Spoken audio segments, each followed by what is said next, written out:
할렐루야. 이 시간에도 하나님 아버지와 주 예수 그리스도의 사랑과 은혜와 평강이 성령님의 충만한 역사로 저와 여러분들에게 충만하시기를 주 예수 그리스도의 이름으로 간절히 축원합니다. 앞뒤 좌우 인사 한번 하시겠습니다. 하나님이 당신을 사랑하십니다. 아멘.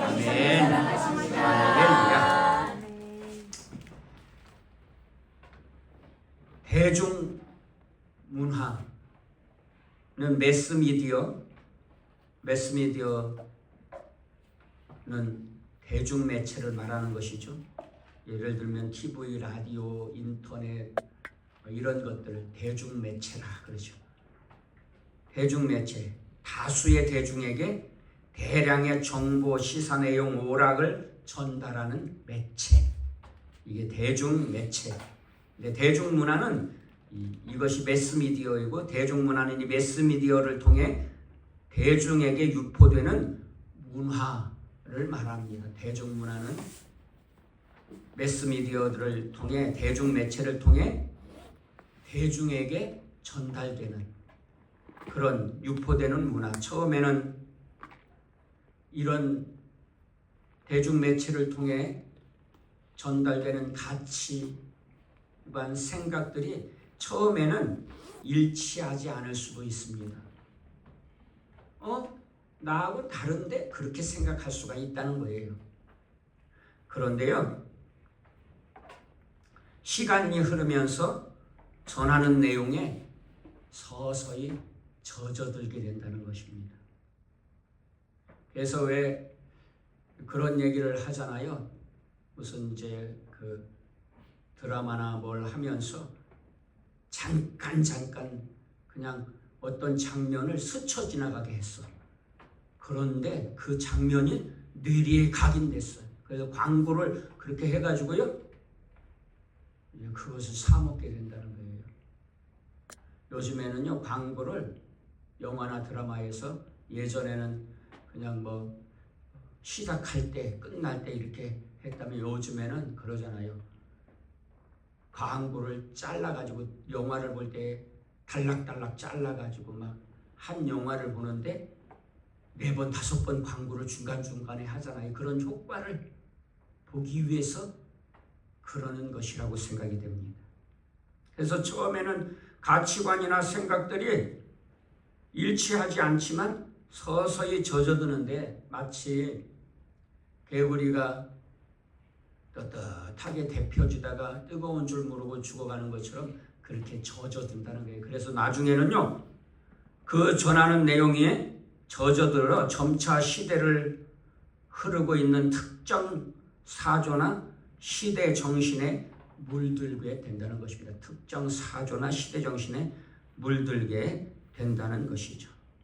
그래서 매스미디어, 대중매체의 위력이란 이를 통해 퍼지는 가치관, 문화가 이를 받아들이는 사람들의 인생과 가치관에 영향을 미치고, 세계관에 영향을 미치고, 심지어 이를 바꿀 수 있다는 데 있는 것이라는 것입니다. 이 대중매체의 위력이라는 것은요, 계속 보여주어서 사람들의 생각, 가치관, 세계관을 바꿔버린다는 거예요. 젖어들게 해서. 그래서 그게 위력이 있다는 거예요.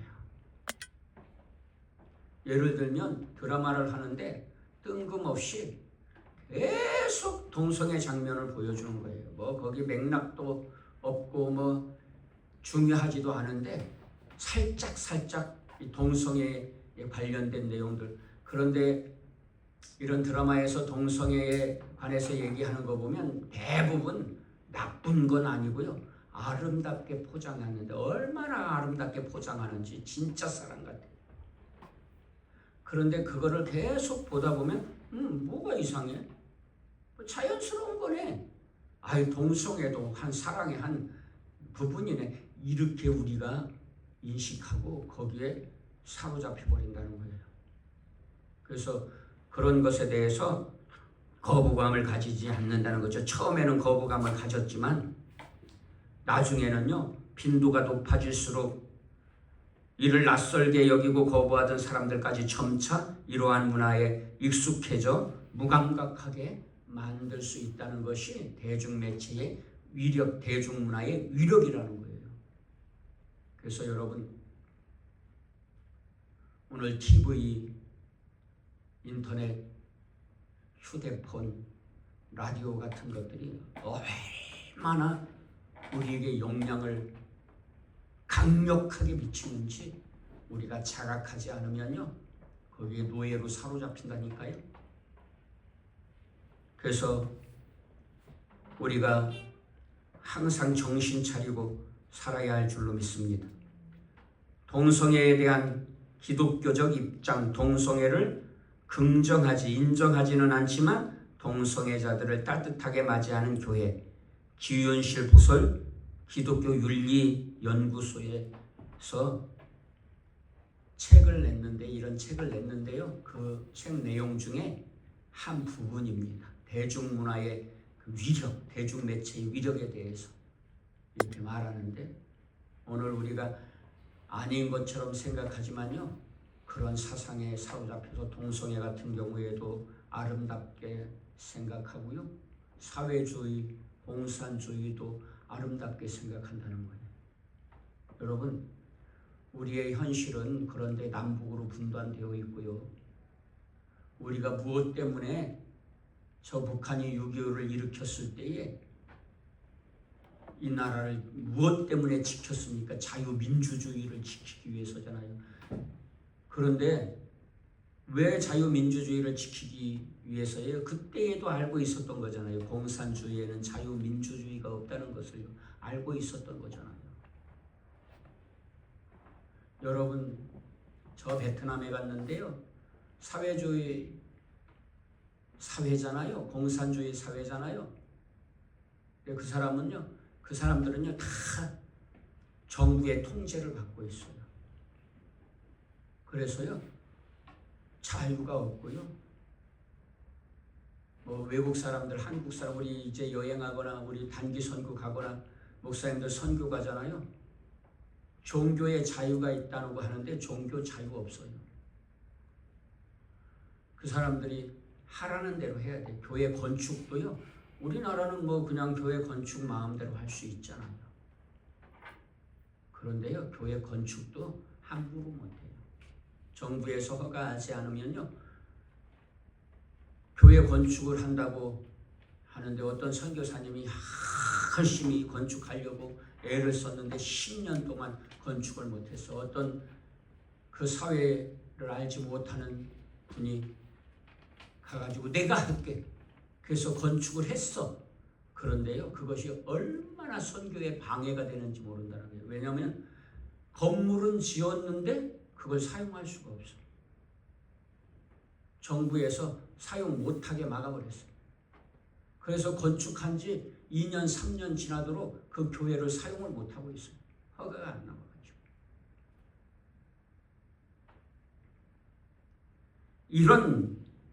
그래서 이렇게 막아냈는데요, 요즘에는요, 정동영 통일부 장관 같은 사람은 그렇게 말하잖아요. 지난번에도 말씀드렸지만 천안함 사건이라든가 판문점 도끼 만행 사건 같은 것들, 이 북한이 도발하는 것들을 이렇게 말하더라고요. 난 그거 무슨 정신으로 그렇게 말하는지 저는 잘 모르겠어요. 우리가 잘못했기 때문에 그런 일을 겪는 거라는 거예요. 우리 책임이라는 거예요. 우리 잘못이라는 거예요. 우리 책임 맞습니까? 우리 잘못 맞아요? 아니잖아요. 우리 군인이 죽었는데 그렇게 말하면 안 되죠. 통일부 장관이라는 자가 그런 말을 하면 안 되는 거 아닙니까? 그런 군대를 누가 보내고 싶겠어요? 우리 신영이도 군대 가고 군대 갈 청년도 있는데 그런 군대를 누가 보내고 싶겠어요? 나라에서 보호해 주지도 않는 군대. 그런 군대를 뭐 때문에 보내겠습니까? 할 수만 있으면 안 보내려고 하고 안 가려고 하겠죠. 그렇게 군대 가서 18개월이나 세월을 희생하는데 보호는 못 해줄 망정 그렇게 말하면 그건 안 되는 거 아니겠습니까? 간첩이 없대요, 간첩이. 오늘. 그런데요, 여러분, 항상 어디나 간첩이 있는 거 아닙니까? 미국에도 간첩이 있고 중국에도 간첩이 있고 다 간첩이 있잖아요. 요즘에는 뭐 간첩이라고 대놓고 말하지는 않지만 다 정보를 빼내는 사람들, 산업 스파이도 일종의 간첩인 것이죠. 그런 사람들 다 있는 거 아닙니까? 근데 간첩이 없대요. 그런데 대법원에서 간첩이라고 저 노총 고위 관계자들 다 형을 언도했잖아요. 간첩이라고 판결 내렸잖아요. 그런데 간첩이 없대. 그런데 이제 이런 대중매체에서 매스미디어에서 이렇게 계속 좋은 쪽으로만 보여주니까 사람들이 우리나라 걱정 없구나, 안전하구나, 뭐가 문제야? 이렇게 생각한다는 거예요. 기독교에 대해서도 그러죠. 기독교에 대해서도요, 뜬금없이 그런 장면을 보여줄 이유가 없는데 뭐 범죄를 저지르는데 교회를 왜 보여주는 거예요? 절은 안 보여주면 교회는 보여주더라. 또 성당은 안 보여주고 범죄를 저지르는데 교회 보여주고 또 목사가 범죄의 수괴가 돼가지고 말이에요. 착취하는 거 이런 거 보여주고 계속 여러분 드라마를 보고 영화를 보다 보면 그런 장면들이요 끊임없이 나와요. 끊임없이 나와요. 계속해서. 그런데 사람들은 에이 뭐 예수님을 믿는 사람들도 처음에는 뭐 그럴 수 있지 이렇게 생각하다가 나중에는 점차 거기에 젖어들어서 어떻게 생각하면 교회 없애버려야 되겠네. 교회 이거 필요 없는 거잖아. 교회 나쁜 놈들이구나. 목사들 아주 나쁜 놈들이구나. 이렇게 생각을 하게 된다는 거예요. 물론 뭐 교회라고 해서 좋은 사람만 있겠어요? 나쁜 사람도 있겠죠. 그런데 그거는요 다 마찬가지 아니에요. 근데 교회에 대해서 그렇게 여러분 지난번에 코로나 때에도요 계속해서 교회가 잘못이라고 계속 선도하고 심지어 뭐 우리 교단 총회장까지 지낸 사람은 자기가 무슨 뭐 대단히 의롭고 거룩한 척 교회를 대표로 세우지도 않았는데 당시에 총회장도 아니면서 대표를 해서 교회 대표해서 사과한다고 나중에 코로나 끝나고 다 알게 됐잖아요. 교회의 책임이 아니라는 거. 교회 때문에 코로나가 번창한 게 아니라는 거 다 알게 됐잖아요. 사실도 교회 예배 드리는 것보다 버스 타고 다닐 때 더 밀집되어서 다니고 지하철, 전철 코로나 때에도 출퇴근 시간에는 콩나물 전철, 콩나물 시루 같은 버스 계속됐잖아요. 그때에도 식당은 계속 운영되고 그때에도 뭐 다 카페 같은 데는 뭐 거리두기 한다고 하지만 그때도 다 커피 마시고 뭐 얘기하고 그랬잖아요. 그 교회가 문제래요. 교회가 그래가지고 지금 이 대통령이 그때 당시에 경기도 지사일 때 교회 폐쇄하겠다고 그래가지고 반발을 샀잖아요. 교회에. 그래서 그 안 좋은 감정이 저는 지금도 있다니까요. 교회에 대해서 그렇게 무고하게 이렇게 계속 대중매체에서 계속해서 보여주니까 코로나 때에도 계속 교회 잘못이야 대중매체에서 계속 보여주니까 사람들 다 예수님을 믿는 사람도 교회가 잘못이구만 왜 모이지 마 이렇게 말하게 됐다니까요. 그래가지고 막 모여서 예배드리는 게 무슨 뭐 큰 범죄인 것처럼 그렇게 호도하게 됐다니까요. 그래도요 저 세계교회 손연보 목사님이나 몇몇 목사님들 훌륭한 목사님들은요 끝까지 예배를 포기하지 않았죠. 왜 그렇습니까? 왜 예배를 포기하지 않았죠? 왜 예배를 포기할 수 없었죠? 여러분 예수님을 믿는 사람들이 예배를 포기하면 곧 예수님을 포기하는 건데 예수님을 믿는다는 것은 예배와 하나인데 그걸 포기할 수 있어요. 생명을 포기하는 것과 같은데 그걸 포기할 수 있어요. 예수님을 믿는 사람들은요 핍박을 두려워하지 않는 이유가 뭐예요? 죽음을 두려워하지 않기 때문에 그래요. 왜 죽음을 두려워하지 않습니까? 왜냐하면 부활이 있으니까요. 천국의 영생이 있으니까요. 이 세상은요, 저는 개인적으로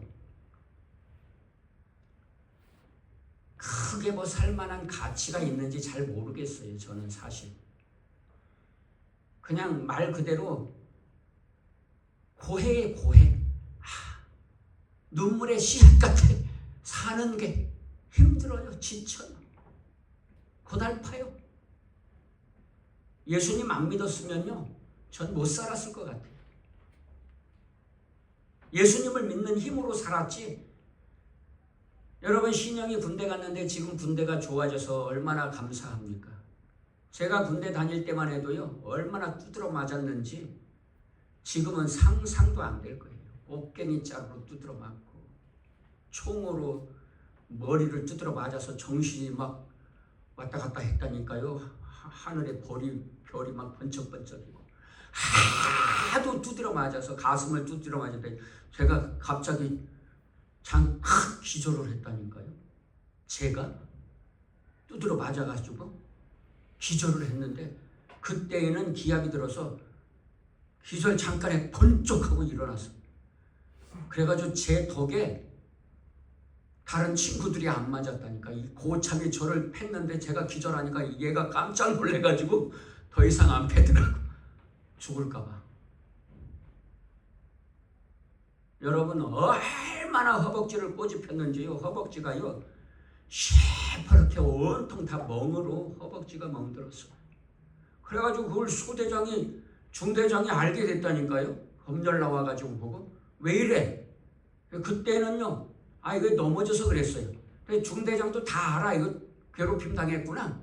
근데 너 정말이야? 예, 정말입니다. 넘어져서 그렇습니다. 그러면 그냥 지나가는 거예요. 넘어가는 거예요. 그런 거 조사, 무슨 뭐 조사는 뭔 조사입니까? 군인이. 그 시절에는 그랬다니까요. 그래가지고요, 군대가 얼마나 부조리가 많은지 아세요? 여러분, 그 군인에게 배급되는 그런 것들 다 중간중간에 빼먹고, 군수 물자들 다 빼먹고, 여러분, 총알도 다 빼낸다니까요. 저 도깨비 시장에 가면요, 기관총도 살 수 있다는 얘기가 있었다니까요. 막 군인들이 그런 거 관련된 자들이 그런 다 빼내서 파는 거예요. 총이고 뭐 탄약이고 군복이고 군하고 다 빼내서. 부조리가 얼마나 많은지 몰라요. 그런 상황 속에서 살았는데 지금은 그래도 참 많이 좋아져서 그런 부조리가 좀 줄어들었을 뿐이지 없는 건 아니잖아요. 그런데 여러분, 그렇게 교회에 대해서 제가 예수님을 믿어가지고 저는 괴롭힘 당했지만 후배들을 덜 괴롭히고, 후배들, 저도 선배들 하던 대로 집합시켜가지고 두드러 패다가 어느 날 주님이 제게 그런 마음 주시더라고요. 야, 이놈아, 정신 차려. 너 예수님을 믿는 사람이라며, 너 나의 제자라며, 내 자녀라며, 네가 그러면서 사람들을 이렇게 두드려 패고 그러면 되겠어? 그래가지고요, 제가 그 뒤로 후배들을요, 손을 안 댔다니까요. 여러분, 그때에는요, 매일매일 저녁마다 집합해서 맞는 게 일이었어요. 그래가지고요, 어느 날은 안 맞고 지나가.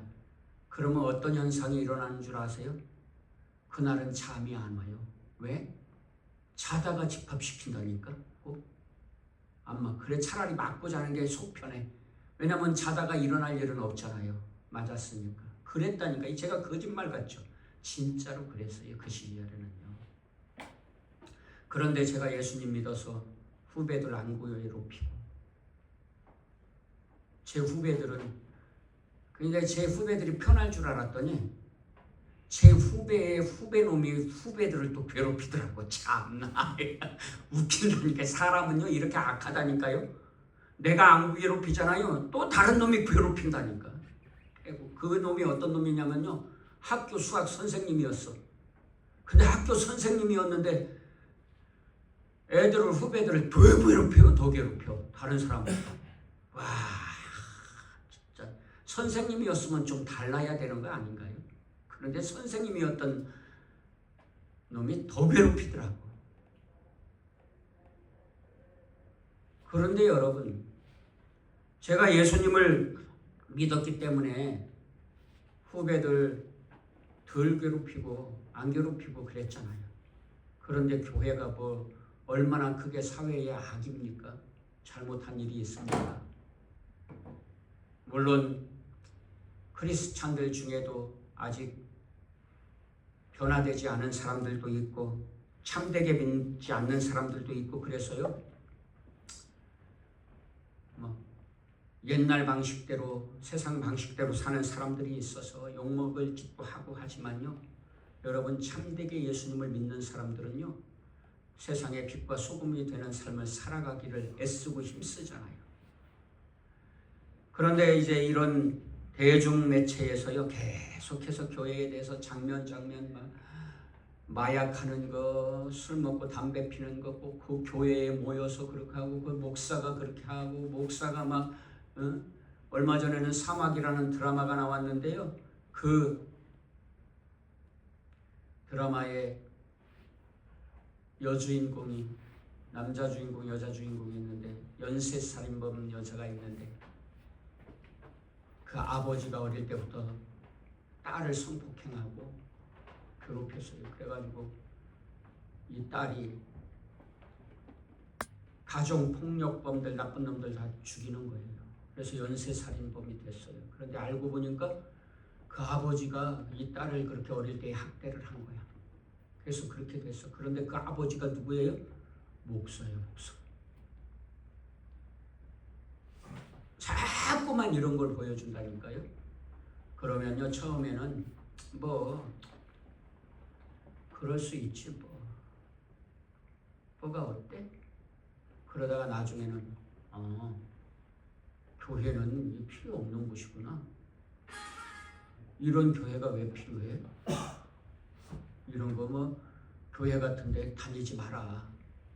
옛날에는 그랬잖아요. 야, 교회를 가라. 안 믿는 사람들도 교회 가. 교회에서 뭐 잘못된 거 가르치냐? 좋은 거 가르치고 부모 공경하라고 가르치고 그러지.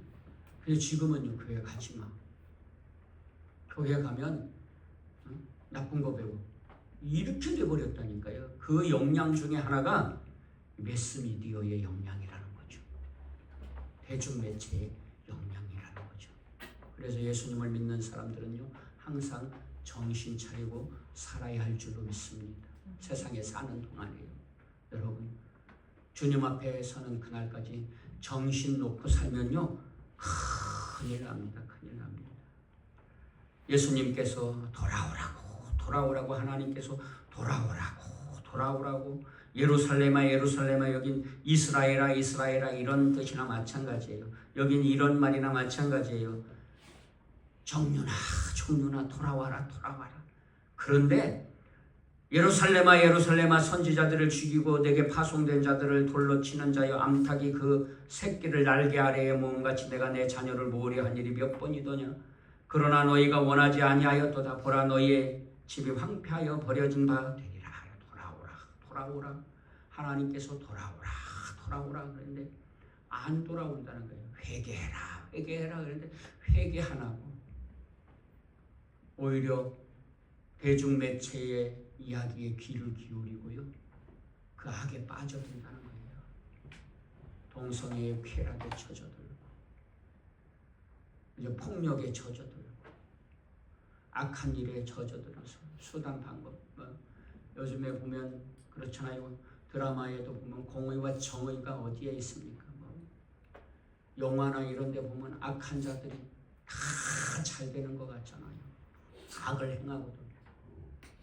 그래서요, 저는 마동석 씨 나오는 그런 영화, 좀 폭력적이긴 하지만 그런 영화가 좋아요. 왜냐하면요, 그래도 거기서는요, 폭력적이긴 하지만 정의로운 형사 마석도가 깡패들, 조직폭력배들, 범죄자들 때려잡잖아요. 정의를 실현하잖아요. 그런데요, 드라마나 영화나 정의 실현이 어디 있어요? 검사고 판사고 뭐 변호사고 다 그냥 막 짬짬이가 돼가지고 악을 행하고 뇌물 받아먹고 막 그래요. 그런데 억울한 사람은요, 하소연할 데도 없고 어디 가서 그것을 뭐 해결할 길도 없어. 그거 당하는 거예요, 고스란히 그냥. 근데 정말 더 마음 아픈 건 뭡니까?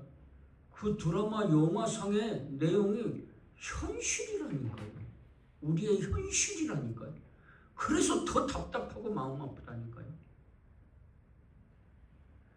이런 세상 속에서 여러분들은 뭘 믿고 누구를 믿고 그렇게 당당하게 살아가십니까? 두려움 없이. 전 좀 여러분들이 두려움을 느꼈으면 좋겠어요. 두려운 줄 알았으면 좋겠어요. 이런 상황 속에서 우리를 보호해 주실 분은 주님밖에 없으세요. 하나님밖에 없으세요.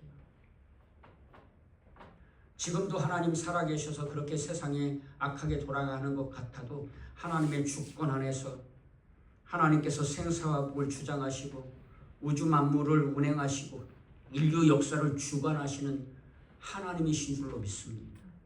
하나님의 공의와 정의를 행하시는 하나님이신 줄로 믿습니다. 하나님이 사랑을 행하시는 하나님이신 줄로 믿습니다. 그래서 저는 그럼에도 불구하고 살아갈 용기를 얻는 거예요. 예수님을 믿으니까. 안 그랬으면요, 둘 중에 하나였을 것 같아요. 진즉에 죽었던가, 자살해서 죽든가, 살해당해서 죽든가, 진즉에 죽었던가, 아니면 악에 빠져서 온갖 악을 저지르면서 살았던가. 둘 중에 하나였을 것 같아요. 예수님을 안 믿었어요. 정말 찌질하게 살았던가, 예수님을 안 믿고 겁쟁이로 비겁하게 전전긍긍하면서 술 중독자로 살았던가 그랬을 것 같아요. 예수님을 안 믿었어요. 여러분들은 두렵지 않으세요? 사랑하는 여러분, 이런 험한 세상에서 주님을 의지할 때에 참된 평화를 누리고 보호받고 안전하게 주님께서 인도하시는 대로 복된 삶을 살게 될 것을 깨달으시고 믿으시기를 주 예수님 이름으로 축원합니다. 그래서 여러분 예수님 믿으라고 하는 거예요. 괜히 뭐 예수님 믿으라고 하는 게 아니라 예수님 믿어야 사니까. 아멘. 사랑하는 여러분, 예수님 믿어야 산다니까요. 우리가 돈을 신으로 섬기고 뭐니 해도 돈이 최고라 그래도요, 막상 결정적인 순간에 돈이 우리를 지켜주지 못해요. 그렇게 돈 많은 기업체들도요, 한순간에 무너지잖아요. 저 대우가 지금은 사라져버렸잖아요. 대기업, 우리나라 3대 기업 중에 하나였던 대우가 지금은 사라져버렸잖아요. 돈이 지켜줍니까? 돈이 그렇게 많아도요, 자기를 지켜주지 못하잖아요. 권력이 그럼 지켜줍니까? 전두환 전 대통령, 노태우 전 대통령, 노무현 전 대통령, 김영삼, 김대중 전 대통령, 저는 역대 대통령 중에 그래도 조금 좀 정경스러운 사람은 김영삼, 김대중 대통령인 것 같아요. 저는 개인적으로. 왜냐하면 이분들은 그래도 민주화 투쟁을 했잖아요. 민주화 투쟁을. 독재에 맞서서 투쟁했잖아요. 그런 공로가 있는 거잖아요. 어떤 분들은 뭐 박정희 대통령 경제 발전을 이루었다, 우리를 잘 살게 했다, 이렇게 생각하고 가장 존경하는 사람이라고, 우리나라 국민 중에 제일 존경하는 사람이 박정희 대통령이라고 생각하는데 저는 개인적으로 그렇게 생각지 않아요. 독재가 뭐 잘한 일입니까? 당연히 잘못한 일이죠. 그리고 경제를 발전하게 된 원인도 저는 그나마 박정희 전 대통령이 산당 철폐하고 저 산속에서 막 고사 지내고 그런 거 자연보호라는 이름 아래 없애버리고, 그래서 하나님께서 그 점을 좀 참작하신 게 아닌가, 이런 생각해요. 저는 개인적으로, 이건 뭐 지극히 개인적인 생각이니까 동의 안 하셔도 상관없습니다. 그러나 전 개인적으로 그렇게 생각해요. 목사로서. 그런데 김영삼 전 대통령도 김대중 전 대통령도 민주화 투쟁을 했지만 결국은 감옥 갔잖아요. 다. 그렇지 않습니까?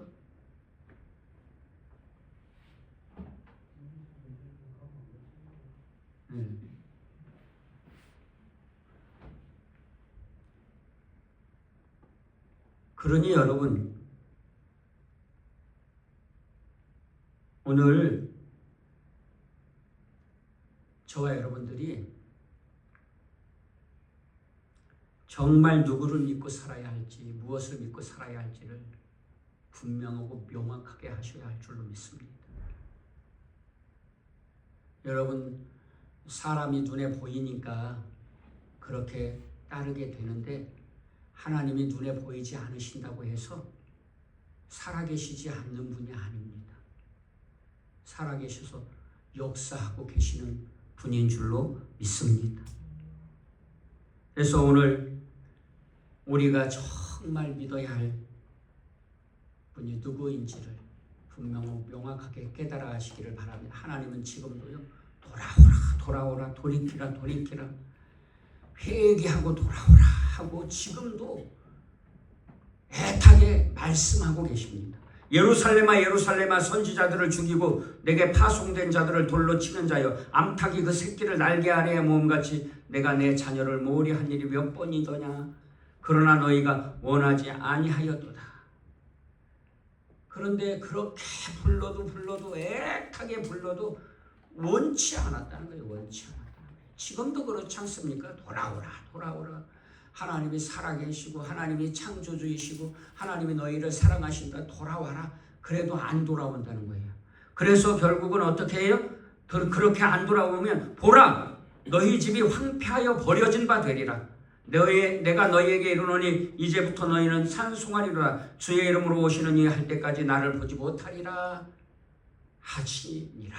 돌아오라. 그래 안 돌아와. 그러면 너희 집이 황폐하게 된다는 거예요. 심판받게 된다는 거예요. 그래서 예루살렘이 결국은 어떻게 됐습니까? AD 70년에 주후 70년에 예수님 후에 70년에 로마에 의해서 예루살렘이 완전히 파괴되고 말았잖아요. 사라져버리고 말았잖아요. 그리고 회개하지 않는 경우에는 회개할 때까지 나를 못 보게 될 것이다. 회개하고 예수님을 믿어야 예수님을 보게 되는 것입니다. 그래서 오늘도 돌아오라고 하는데 안 돌아오지를 않아. 듣지를 않아. 돌아오기는 커녕 들을 생각도 없어요. 그래서 주님이 그러시는 거예요. 들을 귀 있는 자는 들으라. 듣는 자가 복이 있다. 이렇게 말씀하시는 거예요. 여러분, 성령님께서 여러분들의 마음을 열어주시고 들을 귀를 열어주셔서 주의 말씀을 돌아오라 하시는, 회개하라 하시는 주의 말씀을 듣고 회개하고 돌아올 수 있게 되기를 주 예수 그리스도의 이름으로 간절히 축원합니다. 결국 돌이키지 않으면 하나님의 심판이 있는데 어떤 심판이 있습니까? 하나님의 임재가 떠나가게 된다는 거예요. 이것은 가장 큰 파멸로 하나님 없는 삶은요, 껍데기에 불과하다는 거예요.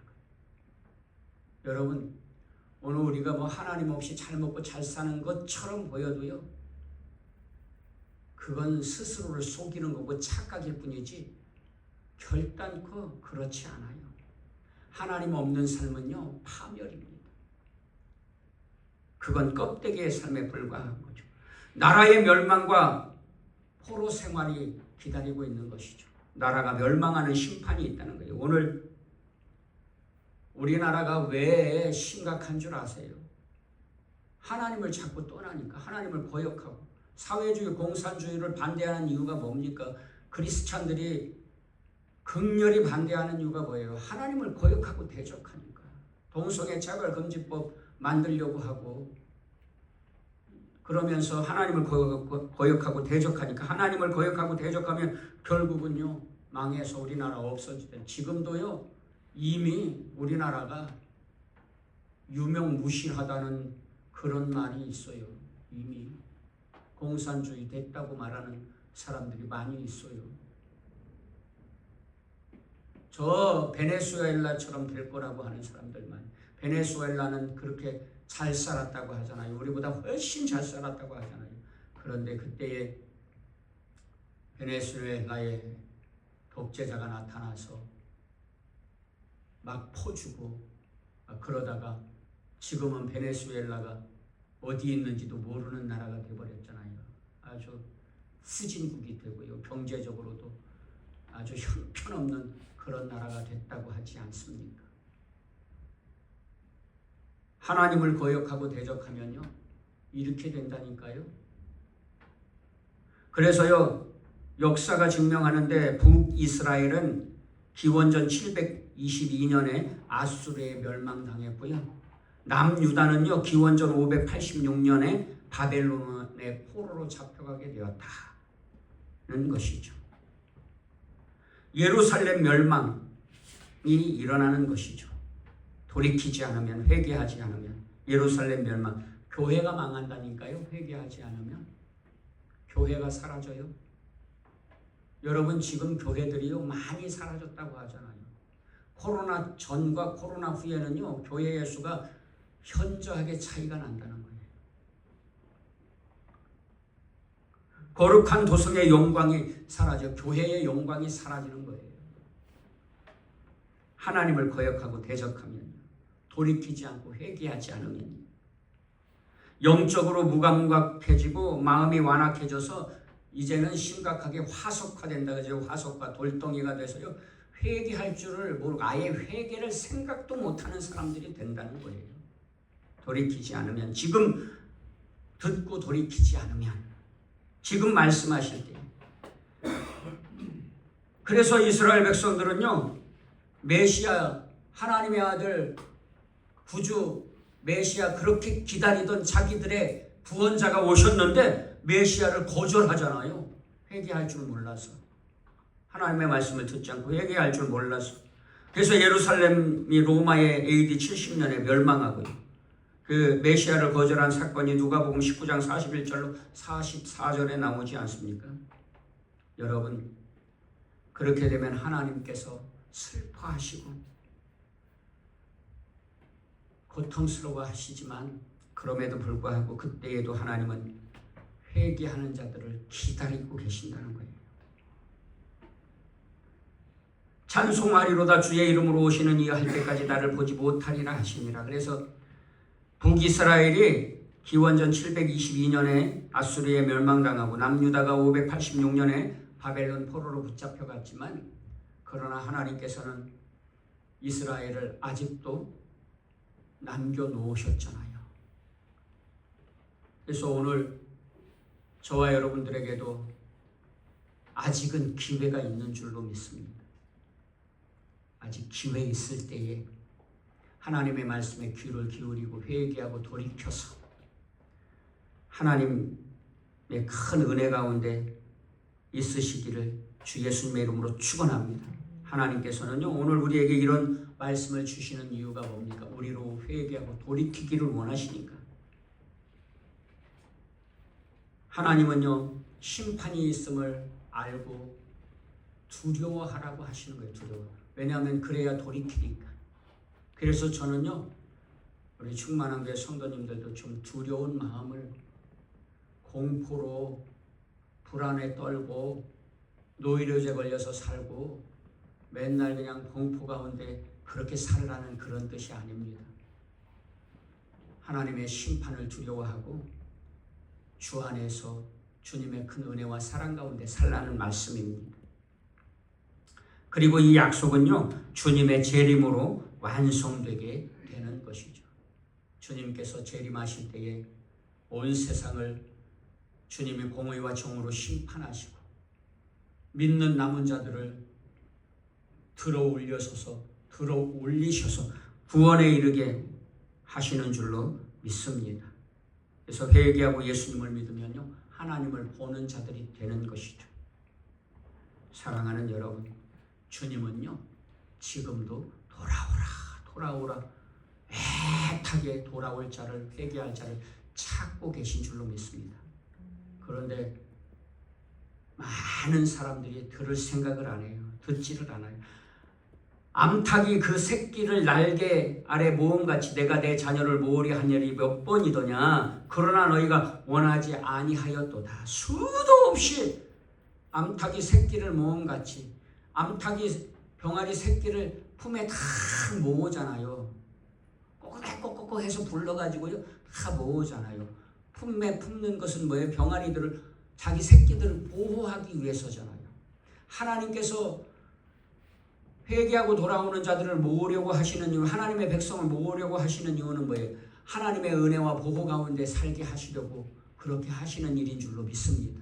그런데 돌아오지를 않는다는 거예요. 원하지 않는다.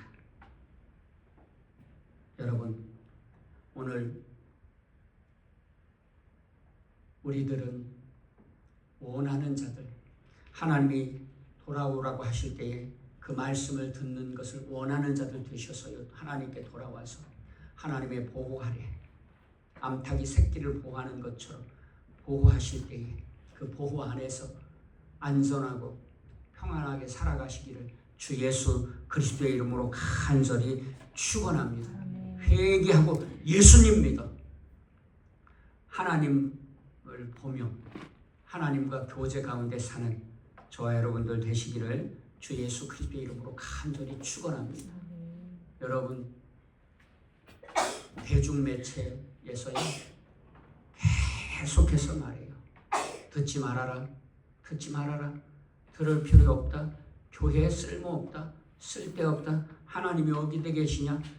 계속 말해요. 계속. 지금은 옛날보다, 옛날에 TV 없을 때, 라디오 없을 때, 그때에는요, 인터넷 없을 때에는 그렇게 세상에서 말해도 잘 안 들렸잖아요. 왜냐면 들을 수가 없으니까. 근데 지금은요, 얼마나 많이 말해요. 여러분 드라마나 영화나 이런 거 보세요. 거기에 보면요, 교회에 대해서 안 좋게 얘기하는 것들, 뜬금없이 말하는 것들, 그냥 교회의 장면 보여주고, 또 목사가 악을 행하는 일들, 이런 것들, 또 그리스도인들이 악을 행하는 것들, 이런 것들 계속해서 보여주면서 교회 필요 없다, 하나님은 없다, 하나님은 죽었다, 이런 이야기들을 계속 들려줍니다.